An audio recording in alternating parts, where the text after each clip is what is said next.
আজ বাংলাদেশে অনুষ্ঠিত হচ্ছে বহুল প্রতীক্ষিত জাতীয় নির্বাচন। রাজনৈতিক ক্ষমতার পালাবদলের এই দিনে দেশের কোটি মানুষের প্রত্যাশা যে এই বিজয়ী হোক না কেন তিনি কাজ করবেন রাষ্ট্রের সামগ্রিক উন্নয়নের পাশাপাশি ক্রীড়া খাতকে এগিয়ে নেওয়ার লক্ষ্যে।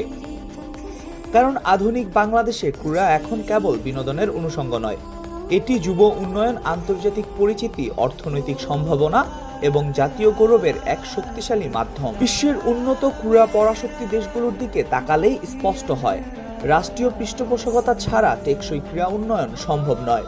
অবকাঠামো নির্মাণ, প্রশিক্ষণ ব্যবস্থা, ক্রীড়া বিজ্ঞান, খেলোয়াড়দের আর্থসামাজিক নিরাপত্তা সবকিছুর মূলেই রয়েছে রাজনৈতিক সদিচ্ছা ও কার্যকর নীতিমালা। জাতীয় নির্বাচন সেই নীতিমালা নির্ধারণের সবচেয়ে গুরুত্বপূর্ণ ধাপ।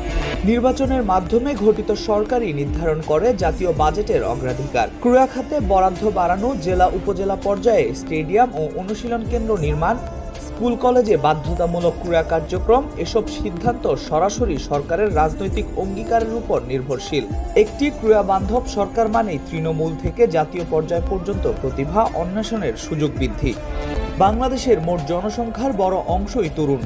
সঠিক দিক নির্দেশনা না পেলে এই যুব সমাজ হতাশা ও সামাজিক ঝুঁকির দিকে ধাবিত হতে পারে। ক্রীড়া এখানে হতে পারে সবচেয়ে কার্যকর সমাধান। নির্বাচিত সরকার যদি ক্রীড়াকে যুব উন্নয়নের মূল হাতিয়ার হিসেবে বিবেচনা করে, তবে খেলাধুলার মাধ্যমে শৃঙ্খলা, নেতৃত্ব ও কর্মসংস্থানের নতুন দিগন্ত খুলে যেতে পারে। ক্রিকেট, ফুটবল, আর্চারি, শুটিং কিংবা নারী ক্রীড়া, বিভিন্ন ইভেন্টে বাংলাদেশ ইতিমধ্যেই আন্তর্জাতিক অঙ্গনে সম্ভাবনার জানান দিয়েছে। তবে এই সম্ভাবনাকে নিয়মিত সাফল্যে রূপ দিতে প্রয়োজন দীর্ঘমেয়াদী পরিকল্পনা। জাতীয় নির্বাচন সেই দীর্ঘমেয়াদী ক্রীড়া রোডম্যাপ বাস্তবায়নের পথ সুগম করতে পারে, যদি রাজনৈতিক স্থিতিশীলতা ও ধারাবাহিকতা বজায় থাকে। নির্বাচনের মাধ্যমে আসা সরকার ক্রীড়া ফেডারেশন ও সংস্থাগুলোর সংস্কারে গুরুত্বপূর্ণ ভূমিকা রাখতে পারে। স্বচ্ছ নির্বাচন, দক্ষ সংগঠক, পেশাদার ব্যবস্থাপনা এসব নিশ্চিত না হলে ক্রীড়া উন্নয়ন থমকে যায়। তাই জাতীয় নির্বাচনের ফলাফল ক্রীড়া প্রশাসনের ভবিষ্যৎ দিক নির্দেশনাও নির্ধারণ করে।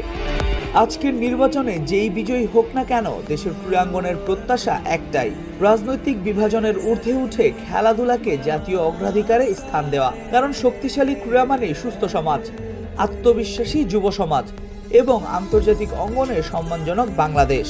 জাতীয় নির্বাচন তাই শুধু ক্ষমতার লড়াই নয়, এটি বাংলাদেশের ক্রীড়া উন্নয়নের ভবিষ্যৎ নির্ধারণের এক ঐতিহাসিক মুহূর্ত।